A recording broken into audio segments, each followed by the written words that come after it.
Hello, it's good to see you. Today this video is going to be a little different. This is not really ASMR, but somebody asked me to do a video, and I saw the request a few days ago, or maybe it was just yesterday, I don't know. Time is just blurred right now. I have kids that just started back to school online today, and there's other stuff going on in my life, so time has kind of lost all meaning to me right now. So anyway, I got this request, and I thought about it, and I thought, well, I don't really have anything to say about that. But you ever just feel led to do something? You just have this little nagging voice that says, you should do that, you should do it. So I kind of felt led to do this today. I don't know what made me want to do it, really, other than these thoughts I had earlier this evening. Someone wanted me to make a video about death and dealing with the loss of someone that you love. And I've already gone ahead and demonetized this video. YouTube doesn't like it when you talk about death. I learned that in my graveyard videos. They don't like it when I post those. The last one I posted got me in a little bit of trouble, and they manually reviewed all of my videos for 2 weeks after that. So I'm not even going to monetize this because I know they won't like it. Anyway, so like I said, I have a lot going on right now, and online school has been challenging, to say the least. This is only the first day, and we have already run into so many problems with it. The whole system crashed statewide first thing this morning. They got it back online for the most part, but here in this county it's still not working properly. And then they had my younger son just started middle school, which is unbelievable, and they had a drive-through orientation / open house, although I don't know how you can call it an open house when you're not allowed to go in the building. But so you just drive through, you don't get out of your car, you get to meet the teachers from a distance, everybody's wearing masks, all that lovely stuff. And you get all the paperwork that you have to fill out, where they have 17 forms where you have to put the same information on every form. And every year I fill out these forms and get cramps in my hand and think, why can't you just come up with one form that you put all of this information on? It's 2020. Why are we still filling out 17 forms with the same stuff on all of them? Anyway, it's totally irrelevant. I just had to vent a little bit because every year it irritates me, because I have to do it for my other son here in the next few days. I'll have to go through it all over again, and I have to fill out all the forms for him and do the same thing, and it's very frustrating. But I was going back home after the drive-through open house thing, and I got to thinking about it. I thought, gosh, how is it possible? I got one in high school and I got one in middle school. How is that possible? Man, I mean, it seems like just yesterday they were little toddlers, just not even in school, and wow, they grow up so fast. I know people tell you that. If you have kids, oh my gosh, they grow up so fast. You won't believe it. Enjoy your time with them. Seriously, even when they're going through like the terrible twos or whatever. And I'm telling you, savor it, because you won't believe how fast it goes. Anyway, so I was driving back and I was thinking about how fast things go, and you hit these major milestones in life, and I thought, well, that's just part of life. That's part of life. Things change. That's the one constant in life, is that nothing stays the same. And that made me think about death. Happy Monday. I was thinking, well, death is a big part of life too. I mean, death is inevitable. We're going to deal with loss of people in our lives as we go through life, and eventually we're going to die. There will come a day where everyone watching this video will no longer be living. There will be a date on the calendar when we will all be gone. Not at the same time, hopefully, unless there's like an asteroid or Yellowstone or something, but there will be a date when we're all gone. It's 100% certain that we will not survive. You don't get out of this alive. Everybody dies. So it's something that we all have to deal with from time to time. I don't have any notes. This is just off the top of my head. That's geese. The geese have gotten really active. We have Canadian geese here, and it's getting to that time of year where they fly back and forth a lot in the mornings and the evenings. there's a lake a ways from here. They like to go to the lake and then they go elsewhere. I don't know where they go, but they're coming back from the lake. Okay. Yeah. So we all have to deal with death, and every death is going to be different. Every death is going to hit you differently. You know, you can have people in your life that, and hopefully most of the deaths will be peripheral, where it's people that you knew, but it's not going to hit you too hard. You know, I actually just had that happen recently. I heard that someone I used to work with passed away, and but it was just kind of like, oh, that sucks, you know. But it wasn't somebody I really knew very well. I didn't work with this person a lot, so I mean, I hate to hear that, but you know, oh, that sucks. How do you deal with death? How do you deal with loss? See, that's part of the issue, is that every death is going to be different for you, and other people are going to deal with that death differently than you do. It's a very unique individual experience for everybody. And I think time is the best medicine for death. You may feel like you're not going to make it. You may feel like you're not ever going to get over it. And maybe in some respects you won't, depending on who it is, what kind of relationship you had with them, what they were to you, and what you were to them. You know, there are some deaths that you may not ever fully get over. But that person, I imagine, would want you to go on with your life. You know, they wouldn't want you to stagnate, and a lot of people do that. They stagnate and they just get stuck. It's like they can't really move on, and I don't think the person would want that for you. If you do find that you're stuck, it might help to go talk to somebody, a therapist, or if you're religious, maybe someone in the religious community, a pastor, or you know, someone that you could talk to might be able to help you with that. But it's important to recognize if you do feel like you're stuck, there's nothing wrong with getting help for that. You know, there are grief counselors, you know, or just a regular therapist might be able to help you with that. If they can't, they might be able to refer you to somebody. Or just talking to a friend or a family member. Sometimes I think just talking about it or writing about the person, maybe starting a journal where you write something about them every day, that might help. You know, there are different ways that you can get unstuck and move on with your life. Because there's nothing worse than seeing someone get stuck like that, whether it's because of the loss of a person or just for whatever reason, they just bog down and then they never move forward. It's like they're stuck in the mud and their wheels are just spinning. You know, they're moving, but they're not really going anywhere. That's tough. I'm very fortunate. I meant to say that in the start. I'm actually very fortunate at this point in my life. I'm 46 and a half, and I have not had to deal with a lot of loss in my life as far as people really close to me. You know, I know other people my age that have lost both of their parents. They've lost siblings that, you know, God forbid, I have a friend who lost a child. I mean, actually two who lost a child. So they might be better prepared for this kind of conversation than I am. But I know I got it coming. It's something I think about a lot. You know, my parents are both in their 80s, and my dad's doing great. You know, he's healthy as a horse, but, you know, my stepmom was too. And then one day she was just gone. It was very unexpected. It was very sudden. She was gone. An unexpected health issue popped up, and she didn't make it. Nobody anticipated that. And sometimes deaths can be very sudden, and those bring their own problems. You know, and my mother, I've talked about her a little bit. My mom was diagnosed with Alzheimer's, early stage Alzheimer's, right before Christmas last year. And she's gone downhill fast this year, just drastically.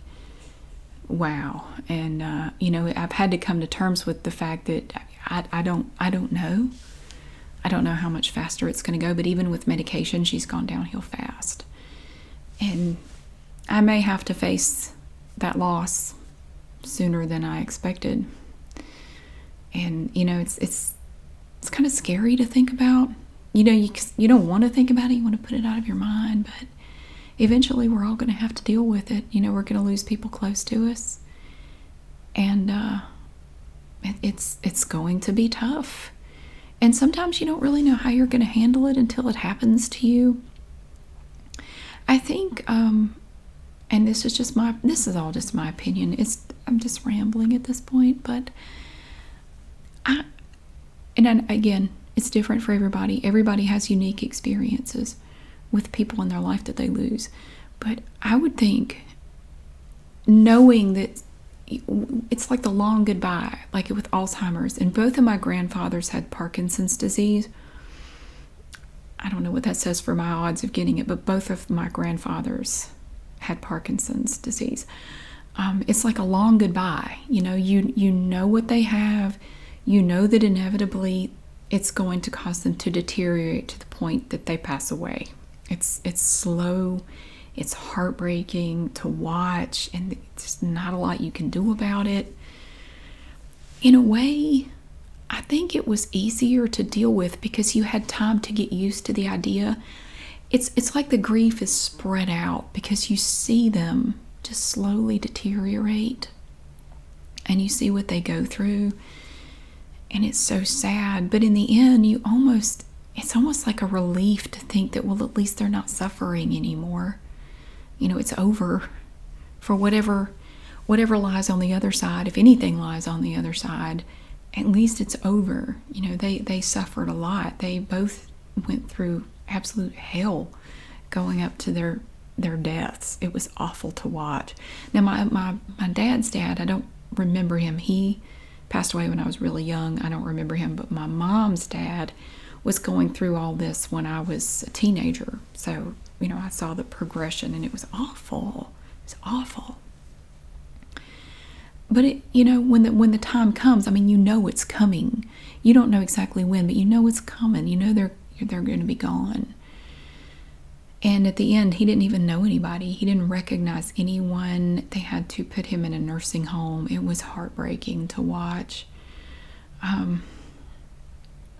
But to deal with something like that, it's hard. It's hard to watch your grandpa just slip away, and you go see him and he doesn't even know who you are.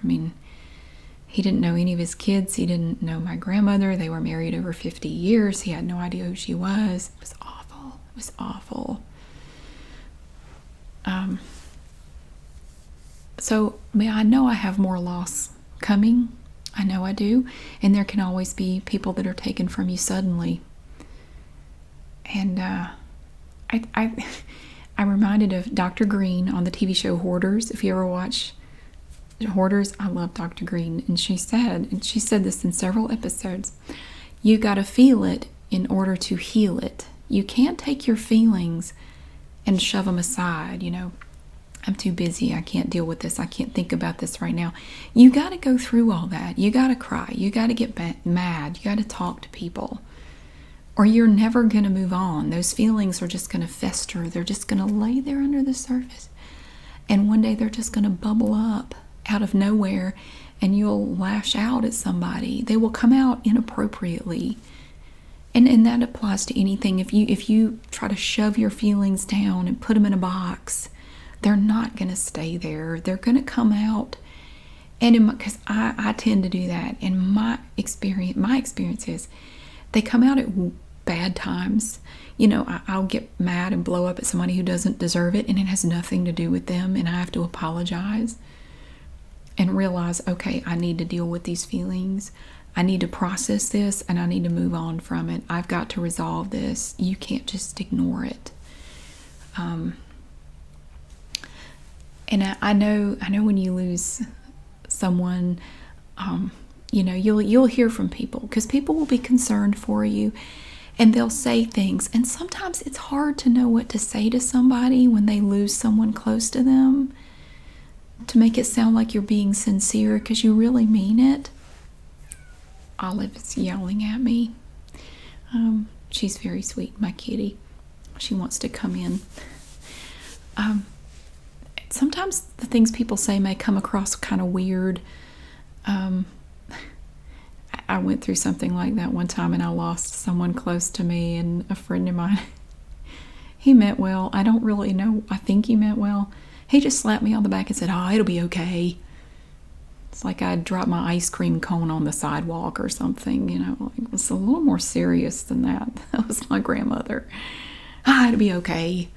He just didn't know what else to say. That was his awkward way of trying to express something. I think it was sympathy. I'm not really sure, but you know, just I know it's hard to know what to say. I run into that too sometimes. I feel really awkward when I want to express my condolences, and I don't want to just sound like a Hallmark card. I want to sound like I really mean it, but sometimes I fumble with my words and I don't know how to put it.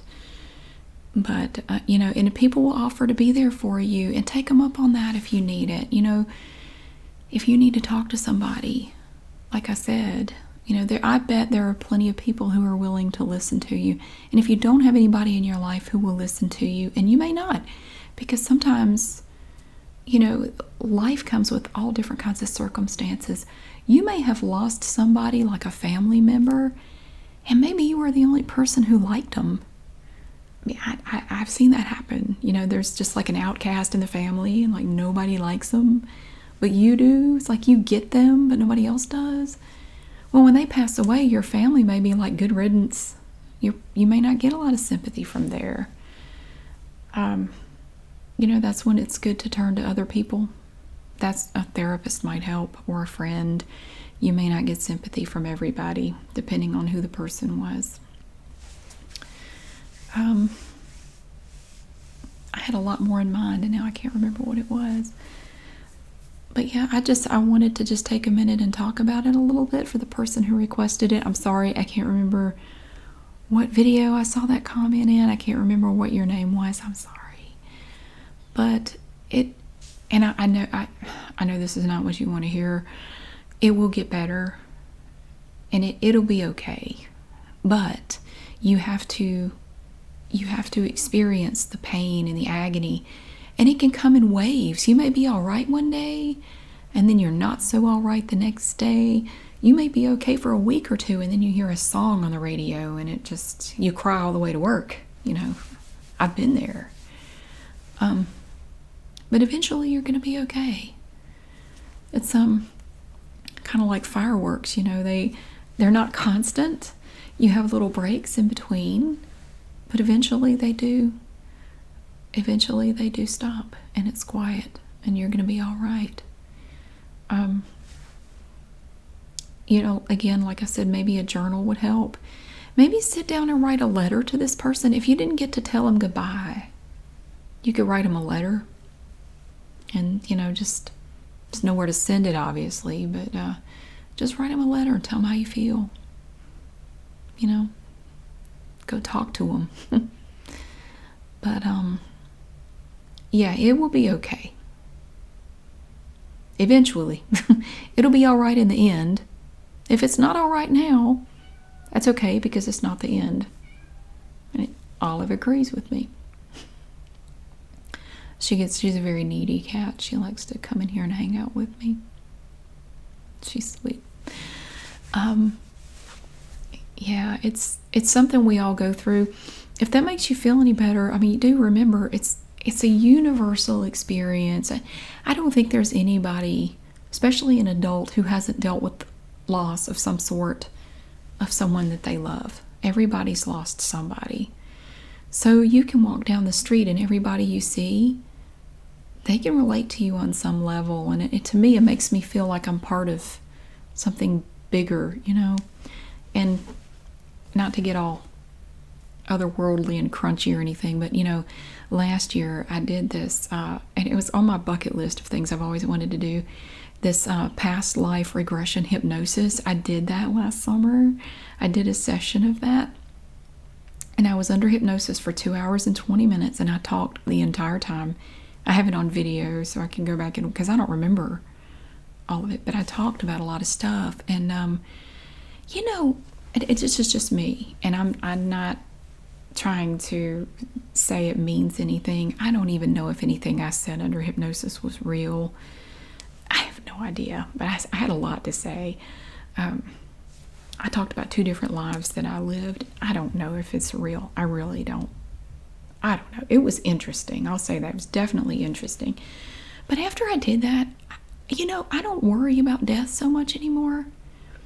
I don't know why. I feel at peace with the idea of death. Not just mine, but the people in my life. I feel like I just got this sense that it's going to be okay. Whatever happens after we die, it's going to be okay. Now, I know everybody has different beliefs about that. I'm not trying to offend anybody. Your beliefs are your own, and I'm not, just take it for whatever it's worth. But I just got this sense, I got this weird sense of calm, like this peaceful feeling that it's going to be okay. It's okay. We all die, and it's going to be all right. Whatever happens after that, it's okay. It's going to be fine. And I think about, the people in my life, especially my parents, because they are getting older. For me, and I don't know if this will happen for you, maybe it already has, but with both of my parents, now they're divorced. They've been divorced for 30 years. They live far away. It was a terribly bitter divorce. They are way apart. They were married 33 years, but that divorce was nasty. But there will come a time with your parents or other, older people in your life, whether it's aunts and uncles or friends or whatever, there will be a time you'll have a distinct moment. And I know I had it with both my parents, and this was probably about 10 years ago for both of them. When I went to visit them, separately, when I saw them, and it just hit me out of nowhere, my God, they're getting old. I didn't say it out loud, but I don't know if it was just the way they looked. It really hit me, my God, my mom's really getting old, or my dad's really getting old. And it hit me. It's almost like it hit me for the first time. I'm going to lose them. I'm going to lose them one day. Wow. And it was scary and sad at the same time. I mean, I didn't say anything out loud. I mean, we were in the middle of a conversation. I didn't say it. I imagine that's not something you want to hear your child say. Wow, Mom, you're getting old and you're going to die. Yikes. So obviously I have a filter. I didn't say it. I certainly thought it. It was a very jarring moment with both of them. I remember with my dad, I was looking at his hand for some reason. It was sitting on the table, and it just looked so old. It was an old man's hand, and I've never seen my dad as an old man before that. Now, he's very active. He is sharp as a tack. He's as active as I am. I hope I'm half that active when I'm 80 years old. I'm telling you. But I looked at his hand and I said, oh my God, my dad, he's getting old. I'm going to lose him one day. And it made me so sad. It was like, crap, And see, my brother and I already have it worked out where my brother's going to handle my mother's affairs. I'm going to handle our father's affairs. So I already know I've got my hands full when my dad passes. And he jokes about it all the time. He's a bit of a hoarder, not to the extent of the people on the show Hoarders, but he's on the bubble. I mean, he's pretty close. He hoards all kinds of stuff, and I'm going to have a nightmare trying to deal with all of his stuff. So I joke with him about that, but at the same time, I'm thinking I don't want to lose you, not just because of your stuff, Although I don't want to deal with the stuff. Oh, wow. He has lots of stuff. But yeah, if you haven't had that experience with your parents, it's coming. One day you will have a light bulb moment where you will just look at them and go, oh my God, you're old. I mean, I don't think you'll say it out loud. I didn't say it out loud. It's like, you're old. When did that happen? It was so weird. It was like it just happened all of a sudden. Poop. He was old.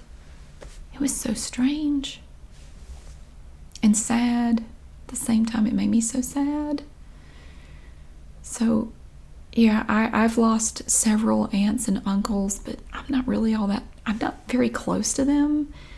So it was sad, but at the same time, I'm I dealt with it okay. When my grandmother passed, that was kind of hard. She was my last grandparent, and she passed away when I was pregnant with my older son, and I was big as a house and hormonal, and it didn't help either. And I couldn't find a black dress to wear, and I couldn't find a maternity dress. It was kind of short notice because she passed very suddenly. And I think I was still kind of in shock until I got to the funeral and saw her, and that's when it kind of hit me that she was gone. And yeah, I did find a dress. I just bought like a plus size dress because I couldn't find a black maternity dress anywhere on short notice. You just improvise when you have to. But yeah, it hit me when I saw her. And you may have a moment like that. You may lose somebody close to you, and wow, I thought it would really affect me a lot, and I'm good, but then you'll hear something or you'll see something, and then it will just all crash on you at once, and you just fall apart. That could definitely happen. Death and grief is going to hit everybody differently. Like I said, it's very unique. Don't judge other people. If it seems like it's taking them a long time to get over it, it's a process. And don't expect that you're going to be over it in a specific time frame, because you're not. Don't think you're going to be over it in a week or a month.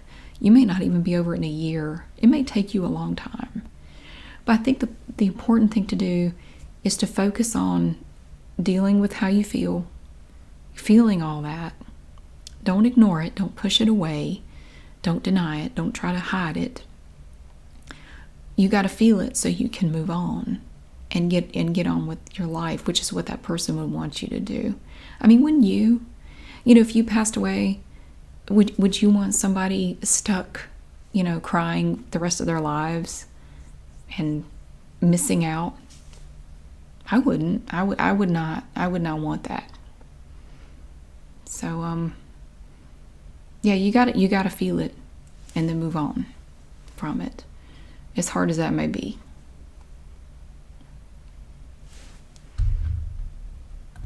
I caught some contact sadness from somebody. Sometimes I think I just get energy from the universe, and sometimes it affects me. I sit here and squeeze my tiger stress ball that I got at Dollar Tree. It's sort of a distorted face. No, but don't beat up on yourself if you don't get over it right away. There are support groups. That was another thing I wanted to mention. Like on Facebook, elsewhere online, there are support groups even for specific types of loss. Like if you lost a child, or there are Alzheimer's support groups. If you have someone that you're close to that has Alzheimer's. There are all different types of groups of people out there who are dealing with the same thing that you are. And, it may be helpful to check out some of those groups.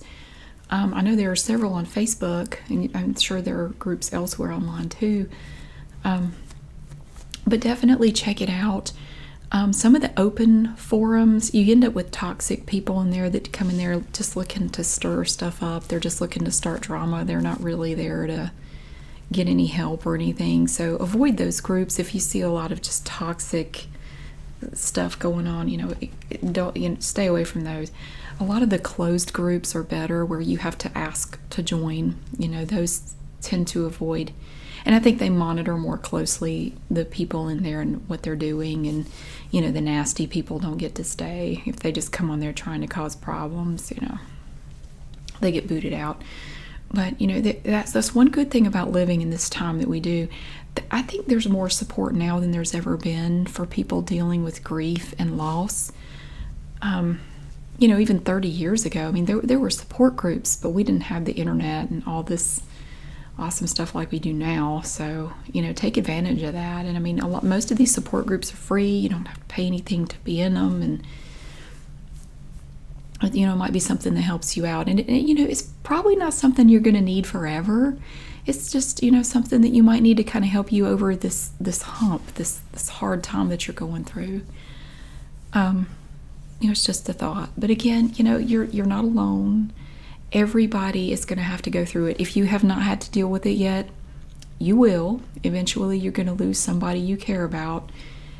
It's something that we all have to cope with at some point. A lot of you might be dealing with it right now, and if you are, I'm really sorry. I know it colors everything about your life, and it's like you see everything through a filter for a while, and it's tough, and I'm really sorry. My heart goes out to anyone dealing with loss like that. And I know I got it coming. I don't like to think about it, but yeah, so I always tell my kids I love them, before they leave the house, or if I leave the house. Always tell them both that I love them, because you never know. You never know when the last time is that you're going to see somebody. You don't. You may be young, and I know you think you're immortal and you'll never die. Young people die every day. And hopefully you won't.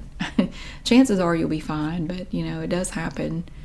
And that's why I would say, make amends with people if you can. Try to make up with people, work out problems you have with people, and let people know that you care. Just let them know that you appreciate them and that you love them and you care. Because it may be the last chance you ever get to tell them that. And if something happened to them, you may regret for the rest of your life that you didn't work out the problem, or you didn't tell them how you really felt. At least this way you won't have that on your heart. You could at least feel good about that. So yeah, I don't know how helpful this was, but I feel like I needed to do this for some reason, so I did it. Anyway, thank you for watching, and I wish you all the best. I'll see you again soon.